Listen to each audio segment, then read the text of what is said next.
everybody, and welcome to this special edition of Breakthrough TV with your host, Latricia Clarissa Davis.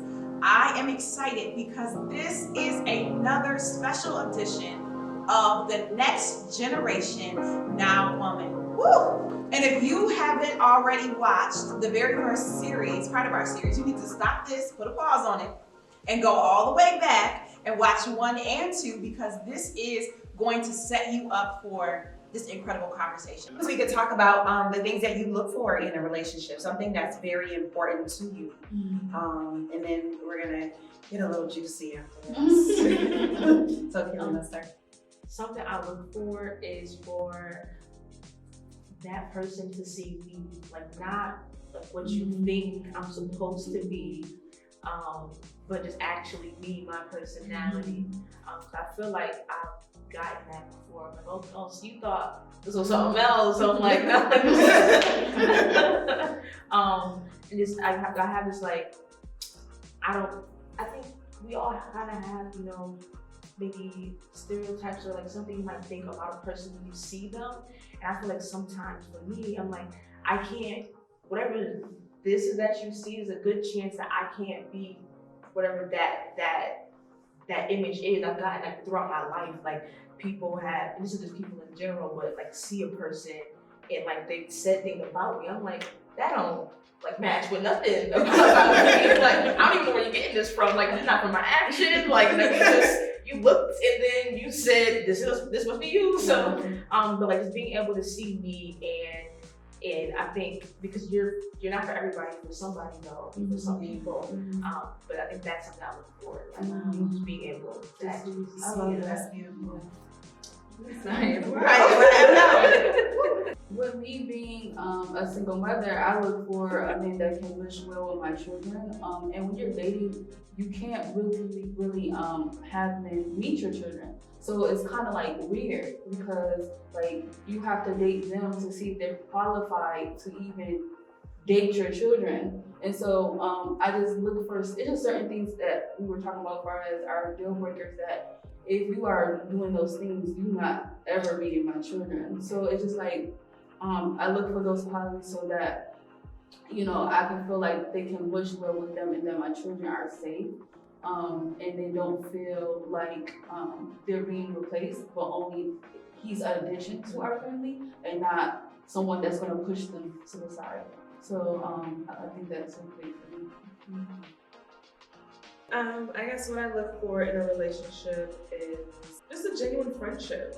I want us to be able to be adventurous together, try new things together, always laugh, show love, go to church, be able to celebrate, do all those things as friends would. Because I feel like that friendship is so important. That's the foundation of the relationship. We have our ups and downs in a relationship. You need that friendship to fall back on. So like, okay, let me remember the fun times that we've had, or whatever it is that you guys share with each other. It's so important to just be friends first.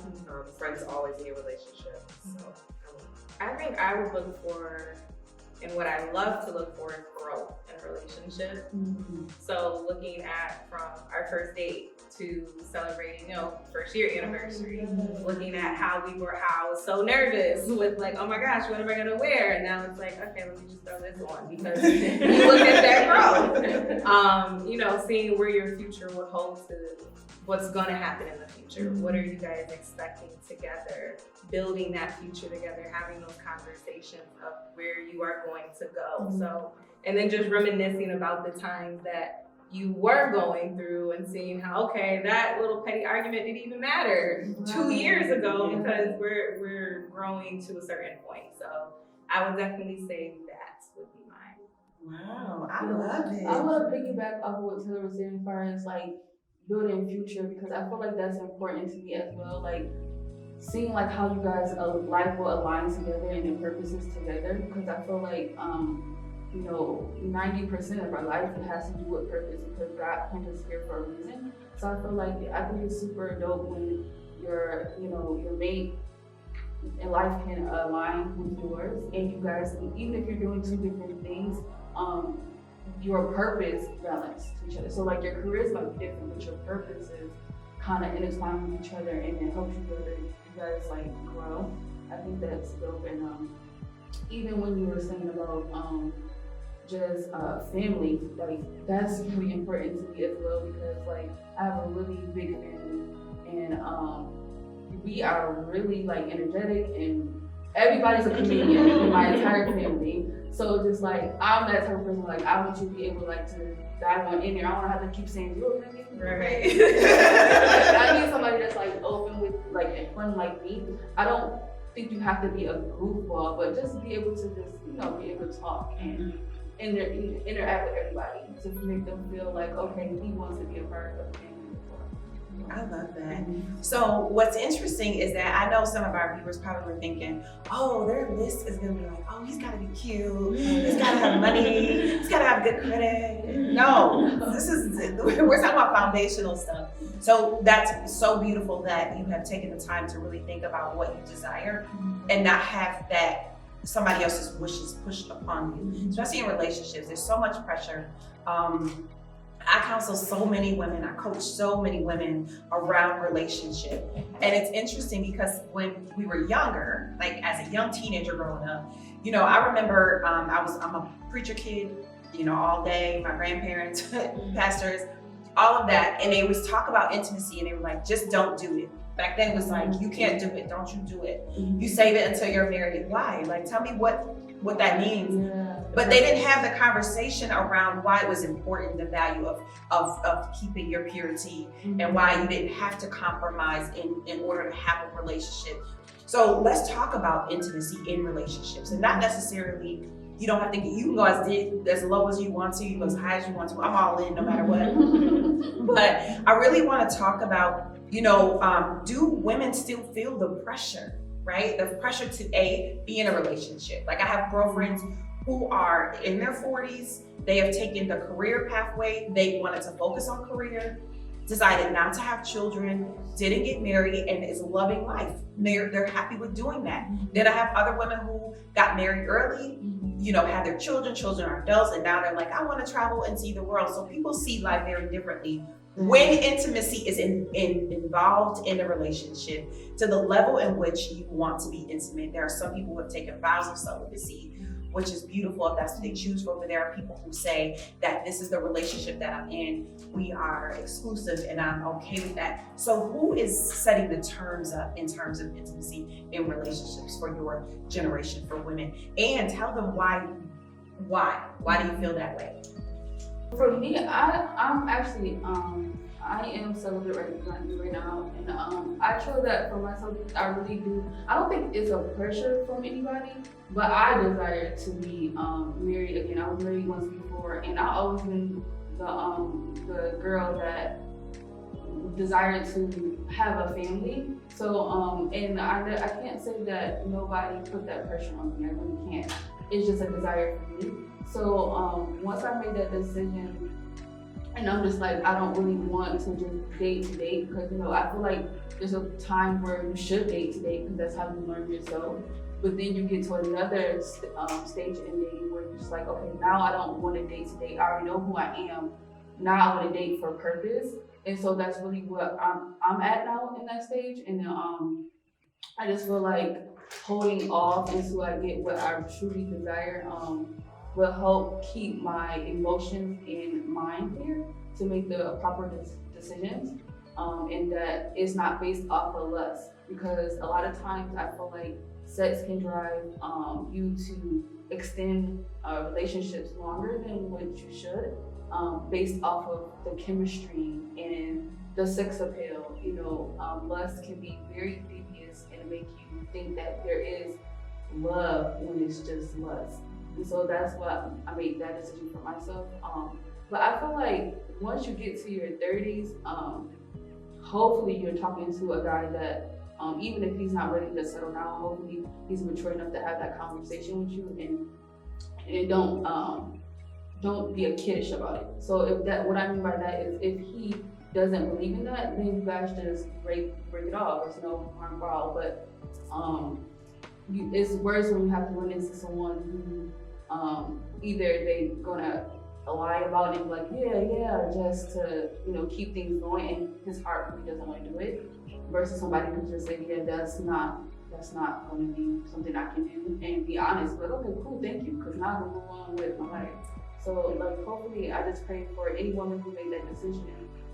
She do run upon a man that can have a proper conversation and be mature about it. So, it make her easier, the transition easy into the I feel like a similar way, like Dr. was also similar, and you said who makes the decision? My immediate thought was me.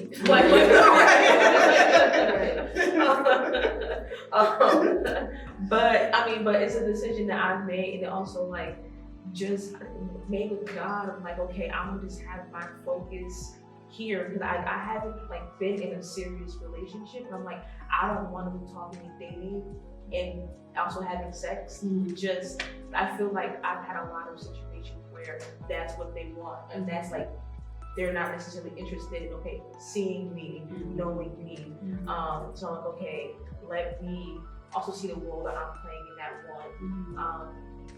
But that's what I want there to be purpose into us dating, and it's for God, but it's also for me, and it's for a couple of reasons. But I think it's important, and so again, for dating someone who can have that conversation, like Adele, but and just being real about it. Because I'm like one of those people. I'm like, you saying that you don't want something won't hurt my feelings, like because if you lie about it, now you're messing with my time. So I'm like, and I our want emotions, because women get invested in our emotions. that too. I feel men, women. I feel like all of us, when we invested in our emotions, might show it differently, or men might have been taught to not be able to show their emotions, but they still be in there. I don't know about men. I don't know about women, right? I don't know about men, but yeah, I think that's how it is. It's good. I would say what you said as well. It's nobody else's decision on what you decide to do with anything happening with you. It's not, the person that you're in a relationship with. It's not the person that you plan on dating.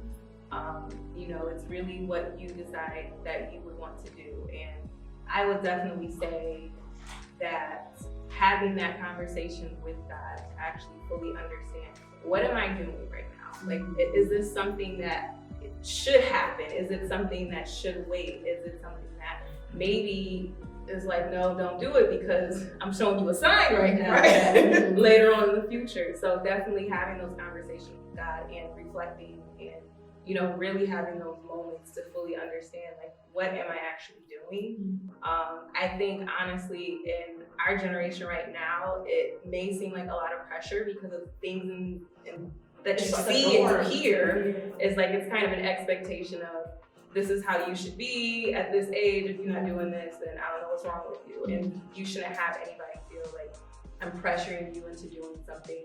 And that should also be the same thing for your partner. Whoever you're in a relationship with, I'm not gonna force you to do anything that you don't wanna do. I wanna have those conversations with you so we are both on the same accord, that we don't come up 5 years later down the line and all of a sudden it just completely changed. Or if there is something that changes, because I do know there are women who decide to become celibate before they get married, and it's maybe like during their engagement time, or it may be like, all right, we're in year one and I had this prayer with God and things change, and your partner should understand that. And if they can't, the deal breaker. I had that experience with my first husband.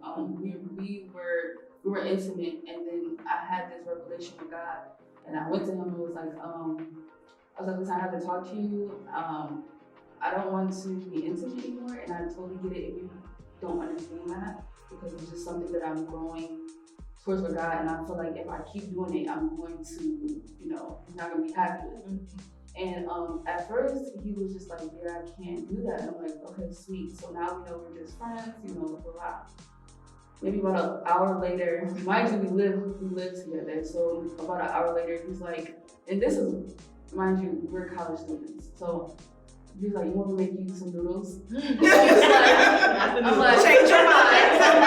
So I'm like, no, I'm not my boyfriend anymore. So I feel to make my own noodles. He's like, no, I don't make your noodles. I'm like, okay.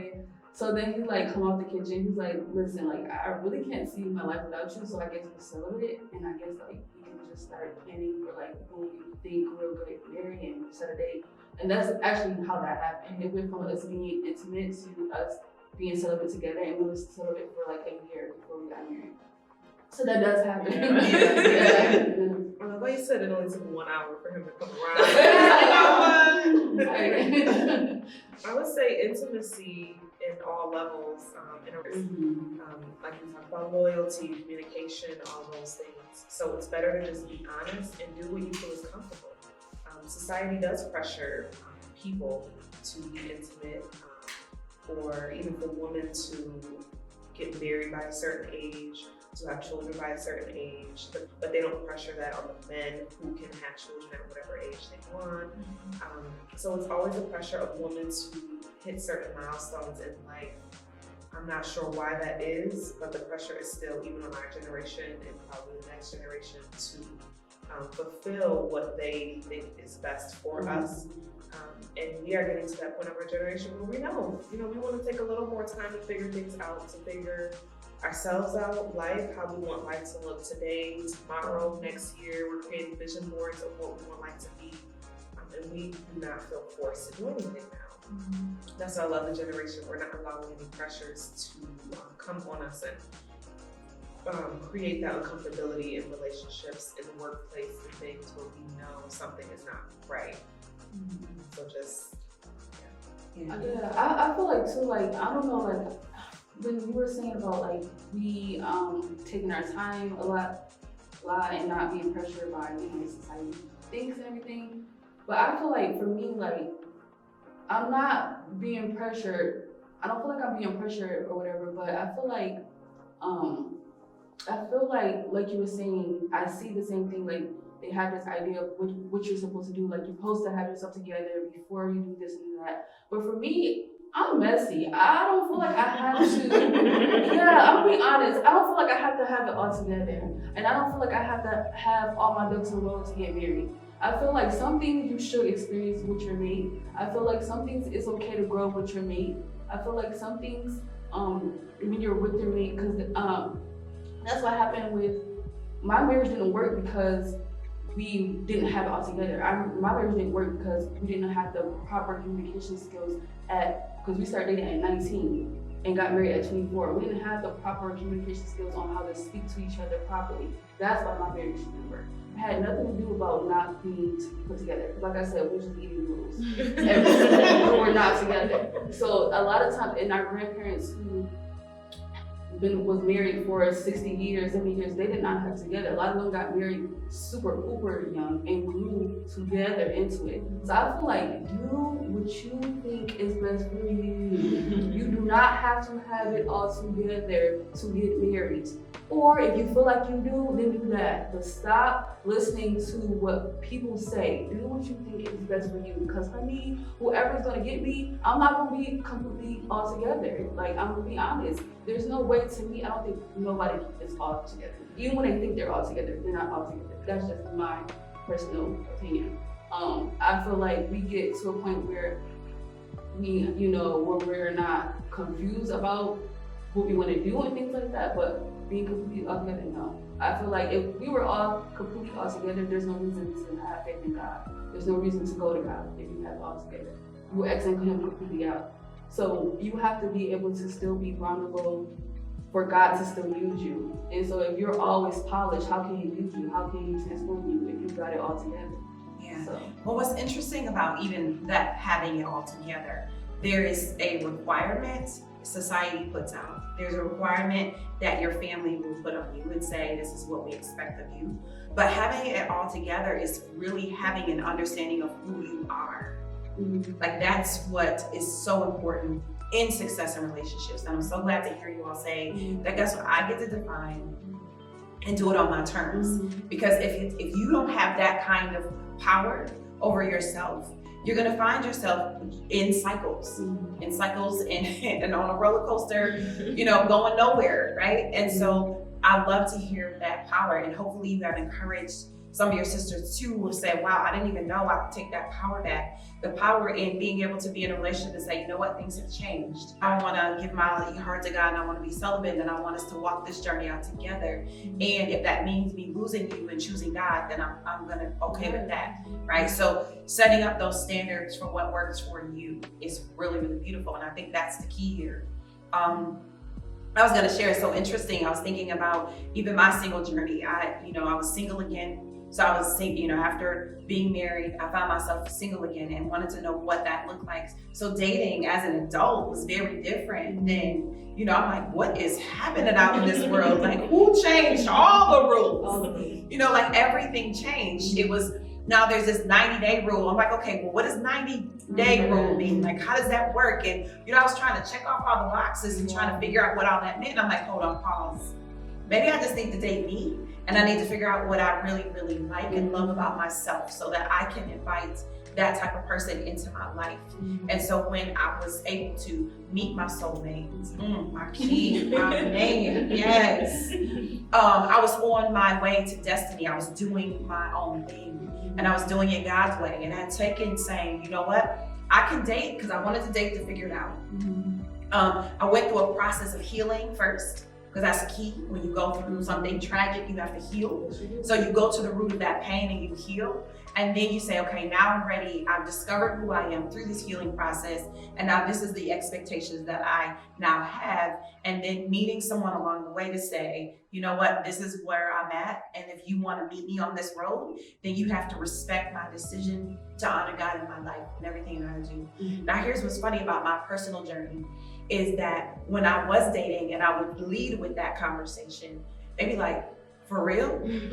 But your kids is old. And now you're gonna start over? Like, why would you even? But it was, well, if you got a problem with that, then that's okay, because you know what? You're not the one anyway.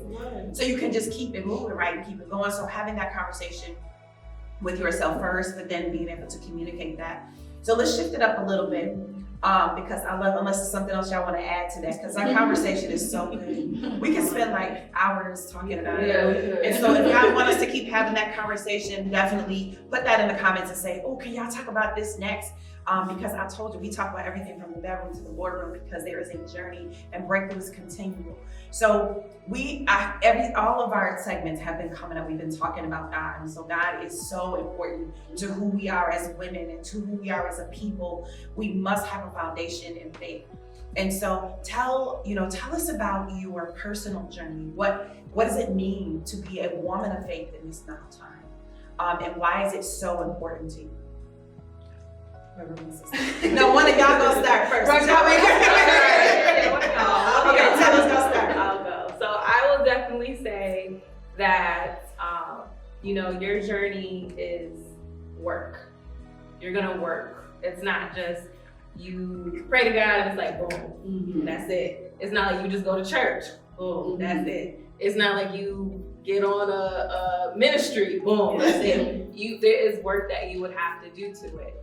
As far as with my faith, I can say my faith has been tested. I have been like, nope, I'm not listening to this. Like, God, I don't know what you did.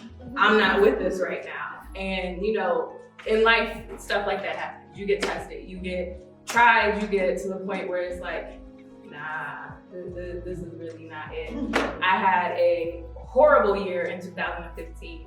And I was like, you know what? I ain't going to church. I'm not praying. I'm not, not dealing with that.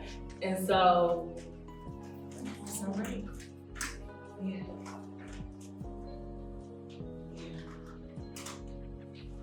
I got my lashes on. You got it on, girl. Yes. That's real, though. Yeah, it is. And I would say, for months, I was like, I'm not going to church. Because then you don't have those conversations of, where you been? What's going on? And I've been praying for you. And it's like, I don't want to hear that. Right. It's like sometimes you do want to have those moments of like, nah, it ain't it right here. This ain't it. But definitely, I would say, over the past now 6 years, going through that journey and, definitely having those moments of breakthrough, having those moments to really deep down and reflect and be like, all right, let me actually have this conversation with God. Yeah. Let me understand what my faith is. Let me understand, why do I trust you? Because I know that although that situation, everything was going on, you still got me through it. Yeah. And I think that is probably the most important thing. Yeah. Yeah. Oh, look at you. We all crying up here, these real tears. I'm like, hey, with y'all, we don't care, y'all watching. Right. No, but that's so true, because you do have those moments, and it's like, really, God, like, we gonna do this? And I've been faithful, and everything just falls apart. The stuff that you didn't expect to happen now challenges your faith. So that's real. Thank you for sharing that. Who's next? I'll go. Go ahead. So I can hold your hand. Right. That's what we do. Is life is better with sisters. I'm telling you. But when you said 2015, I'm like, I wonder if that was around the time that I kind of stepped away. I was like, okay, I believe in God, but I was just like, Jesus, I don't know about that. And it was tied into kind of like racism and just how Christianity even came to us. I felt like as a Black community, in my mind, I'm like, no one's talking about like, okay, we willingly accept this, and like, and I've seen God work, and I just see, it seems like because just to be blunt, because white people gave it to us, and I really like this one, let me like this religion, and so I didn't see it like, I don't know, I just had this like, okay, God, I feel like I feel you, but I just don't know about that part, like this Christianity part, and Jesus is the center of that. But like, God showed up, and so now I'm just going into the journey, but but it was like this time after time, like, and it was honestly joining the church, but like God would show up in these, like, I'm an analytical person, and I would say there's even like a skepticism to me. Like, I try to like, okay, how could a person have done this? Like, I was trying to think of all the ways, like, Everything not to believe. Right? and like it would be like, this is statistically like improbable. Like, I'm just like, but like for this to have been able to happen from a person, like God, like it's time after time again, from the simplest things of like, I was at a point where all I really wanted was a hug, and like I had put my, like the way I like the boundaries I set up, I put myself in a position I felt like to just not be able to easily get that from someone, and like. Yeah. But it was, it was something simple like that, like God gave it to me. And it was also like from a improbable thing. I'm like, this has never even happened. Like how things had to line up for it to happen. I'm like, nothing has ever happened like this before. So I would say it's being a now woman or a now woman of faith is like trusting in God. It's having that trust. And even like when you have those moments of like, you start trusting yourself more, because like I've been in a position where like I felt like sometimes the only person I could trust was me. Like other people weren't dependable. That I had went through so many traumatic things by myself. It was just like, okay, well I have to make a way for it to happen. And like time after time again, like got like when, or I couldn't think of a way. I'm like, okay, I tried all the ways that I could think of, and like God will always be there, like just in these, just like amazing, like I mean miracles, really, like just, and I think it's just knowing like God is there for you, God loves you. Again, like it was, I just didn't realize how much, especially with that situation, was when I wanted to hug him and wait, because I was crying hard. I'm like, I just want to hug. I'm like, I want it. Also the feeling of safety too. I'm like, God, what's simple though? Like it's not something on your radar, really. And like, just for God to do that, I sobbed after that. And it's funny because when that happened, like I remember as it was all lining up, I'm like, this is real inconvenient. It really I'm like when I was seeing it happen, like so this is what we doing. And then once it actually like happened, I was like, wait, I like cried too. But even in that, like sometimes is not what God has for you, isn't gonna be what you want it to look like. Like, and sometimes you can miss what God has set up for you. Like, I could have missed that because you like, this is not, and we had a word on one service about this though, but because it's not what you want it to look like, you might miss what's actually happening in the moment because you're like, maybe how you're guarding yourself or the standards you might have set for yourself that aren't, I would say, God confirmed. Like, you know, this is just your own little special, this is what I want, this is how I want the world to be. It's like how you spoke about control. Like, we try to, have control. But it's like letting go of that control is being open to what God has for you. It's praying, it's trusting. I know we spoke about this before, but like having God as your refuge and knowing what that feels like, knowing that when maybe you can't find another safe space, that God is your safe space. Like, is getting to know God, is reading the word, is the revelation that comes from that. Like, it's just so many different parts to it. But I think it's being open to that. And I don't know that book, but I just remember this is probably 2017, maybe 2018. I don't know if I'm at. But I remember I got to a point where I had like accepted God so much, and then I just kind of became detached, and I was just kind of like, listen, God, I don't feel none of this, and like I didn't know what to do, but I'm like, okay, but you know what, God, I'm gonna leave like, and it was this visualization, I'm gonna leave like this sliver of space in the door, like so you could get through, and like to know that I was at that space, like where I am now, like, and sometimes it's all you can do is just, I can't leave this room for you. I'm not gonna close the door all the way. I'm gonna leave that room for you to come in. And so sometimes it's that too. Oh, that's so beautiful. Wow, that's I think being There you go. Hold the lashes. I think being a generational element of faith means making your own decisions, because I can relate to both of them in a way, because mine wasn't really giving up on Jesus, but mine was giving up on religion. So I don't have a religion, and I think the pressure when you're Black to be Christian, if you don't say you're a Christian, people are like, oh! And me saying I'm not a Christian doesn't mean that I don't believe in God or Jesus Christ. I believe in both, and I believe in His promises. I believe in His sacrifices. I believe in His resurrection. I believe in His word. I believe daily. And I honor Him daily. It has nothing to do, religion has nothing to do with my relationship with Him.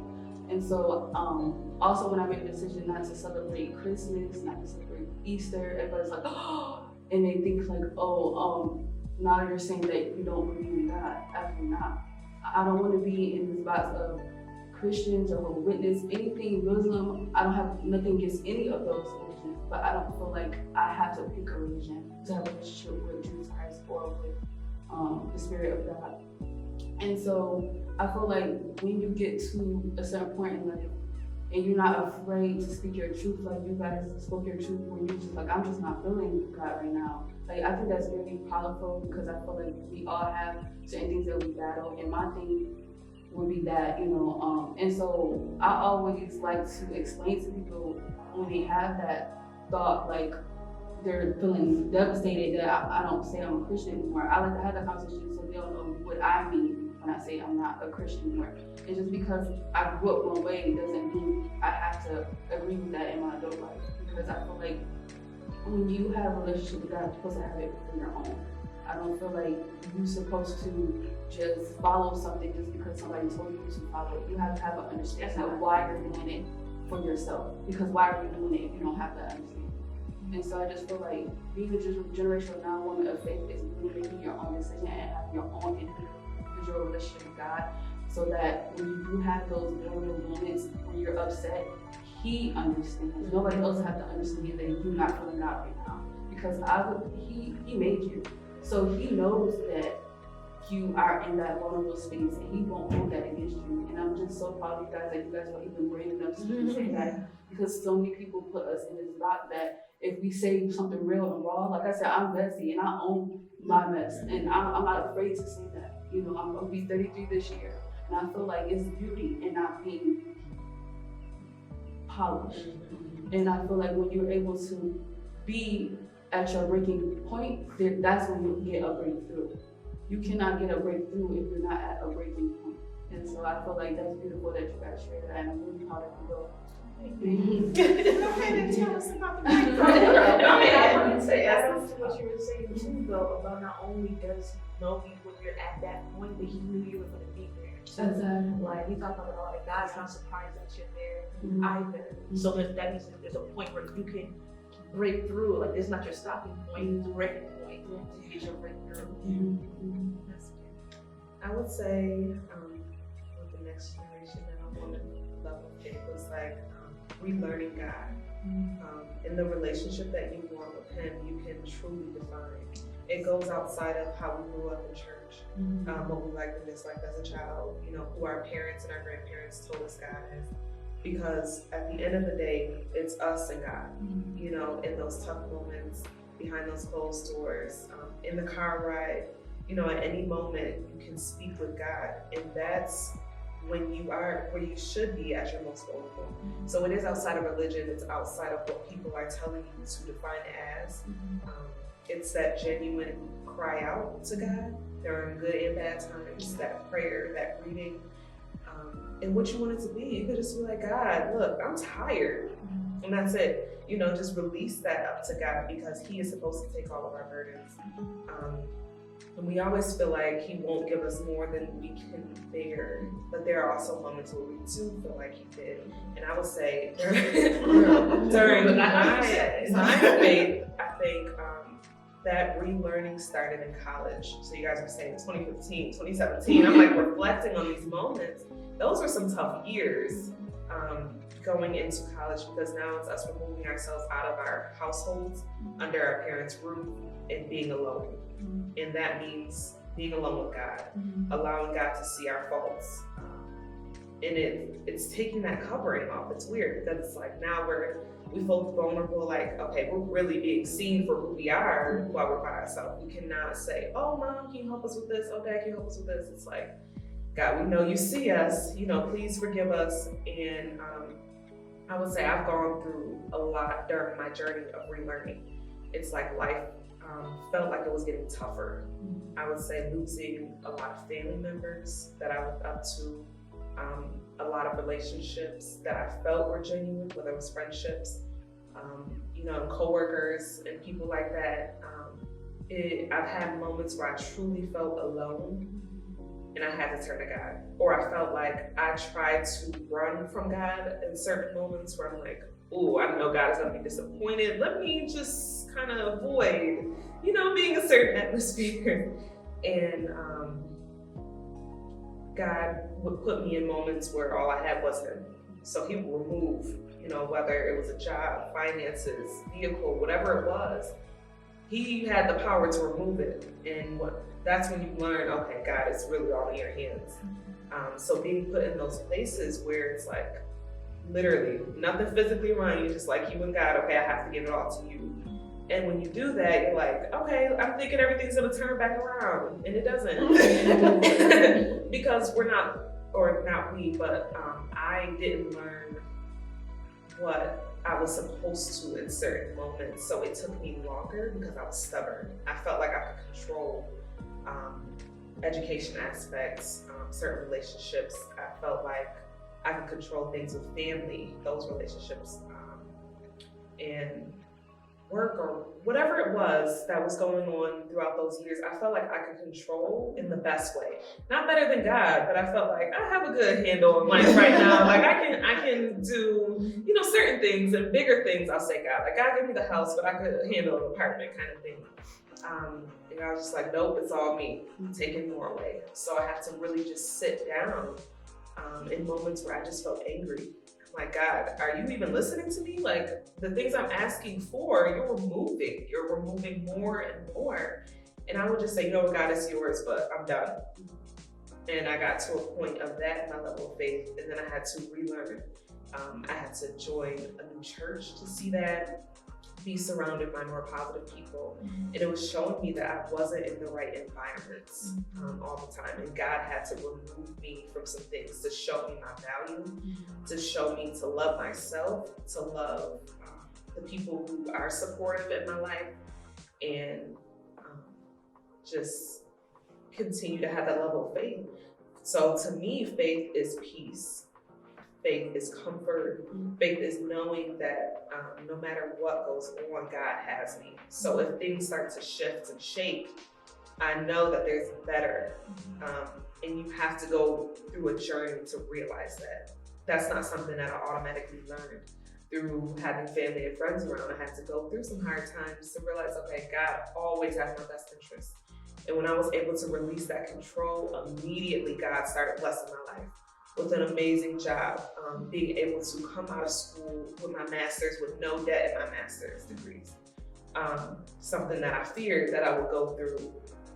Getting better credit, being able to take care of myself financially, all of these things I was able to cover because I left control at the door. So now just going through life, even when things are continuing to go up, I don't forget the lessons that I've learned, that God had to put me in my place basically to say, you know, I have the power, but it's just a relief at the same time. Faith is a relief to know I don't have to carry it on my back.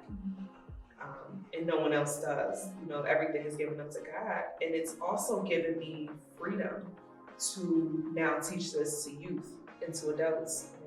You can build your relationship with God however you want. You can hear God in any realm, any language, that it's yours to determine, it's not anyone else's. So if people are there to judge, they probably shouldn't be in your spiritual life because it's you. And we shouldn't judge each other for whatever place we are in our spiritual journey, because everyone is, you know, everyone's life looks different. I love it. We could talk about this all day. And I'm so grateful for the maturity in this panel, because you're all talking about having your own personal relationship with God, getting to a place where you get to the breaking point, having to leave that slither open to let him allow him to come into that door, right? Saying, you know what, God, I'm not feeling none of this, and you can have it, but if you decide to do something different, I'm still all in, right? Trusting him and saying, you know what, I'm gonna release control to you, but then saying, you know what, it's all about my relationship with God. And that's what it looks like to be a next generation outlaw in the faith.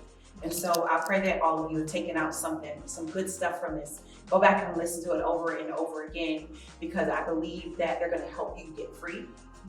But I think they're gonna raise some awareness around why faith is so important. And it's having that individual journey, that walk. You have to walk some things out in your life. You have to surrender some things out, you know, in your life. God, I don't get it and I don't understand, but you know what? I'm gonna trust you. I'm gonna know that I'm in your hands. I know that you love me. And you know, the burdens that I feel, I'm gonna give them back to you because they're too heavy. So that means I'm not supposed to be carrying them. So here you go. And let's figure out what else is gonna happen, but trusting God in that process. Well, you heard it from all of them. Will you say yes to the newest version of yourself? Will you allow God to come into your life and for him to transform you from the inside out? You heard it here. You don't have to have it all together. You don't have to be fully polished. And the truth is, he will take that mess and turn it into a message and be able to send it out into the world, to be able to encourage and empower someone else, just like we have done. I honor you all. Thank you so much for being with us, for sharing in these beautiful conversations, for opening up your heart and being very transparent. And the tears are real. The laughter is real. The love is real. And so for all of you who are looking forward to hearing more, don't worry. There's always going to be more, because breakthrough is continual. We love you, and until next time, go out and be the now woman, because God is calling you to greater. We love you. Bye. Bye.